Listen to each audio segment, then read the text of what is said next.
তুমি কালনাগের পথরোধ করো, এত সাহস তোমার? কে তুমি?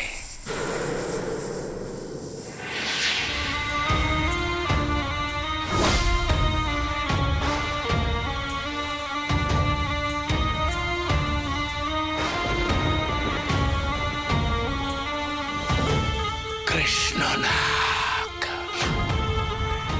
অবশেষে তুমি তাহলে সম্মুখে এলে আমার। বাধ্য হয়ে এলাম কালনাগ। তুমি যতবার মানব জীবনের বড় কোনো ক্ষতি করার প্রচেষ্টায় রত হবে, আমি ততবার তোমার সম্মুখে এসে উপস্থিত হব কালনাগ। ভয় পেয়েছ? তাহলে ভীতির কারণেই তোমার আগমন? হ্যাঁ, ভীত তুমি হয়েছ কালনাগ। মনির রশ্মি মহাকাশে মিলিত হতেই তুমি আতঙ্কে অস্থির হয়ে এই স্থানে চলে এসেছো।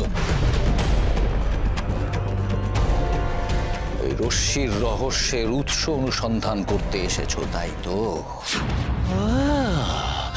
তুমি তাহলে জানো এই আলোক রশ্মির কারণ কি, কেন এমন ঘটছে তুমি জানো?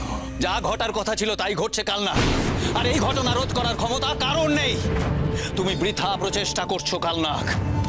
তিনি জ্যোৎস্নার অমর প্রেম প্রতি সোম থেকে শনি সন্ধ্যে 7:30টায় জি বাংলা সোনারে।